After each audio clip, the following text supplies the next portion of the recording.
Di selatan Peru, terbentang sebuah kawasan yang terlihat biasa, tapi bila dilihat dari udara, terdapat banyak simbol-simbol gergasi. Tapi, siapa sebenarnya yang buat simbol-simbol ni?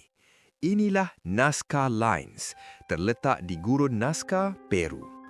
Garisan dan simbol ni dibuat lebih 2,000 tahun lepas oleh tamadun Nazca Purba.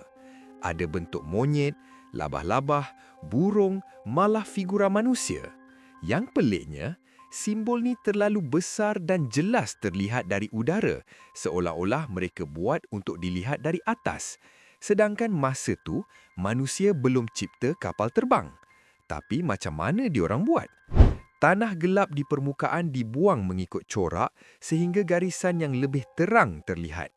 Disebabkan gurun ni sangat kering dan hampir tiada angin, simbol ni boleh kekal lebih 1,500 tahun. Dan sebab nilai sejarah yang luar biasa, Nazca Lines kini dilindungi oleh UNESCO sebagai tapak warisan dunia. Sampai hari ini, tujuan sebenar Nazca Lines dicipta masih kekal misteri.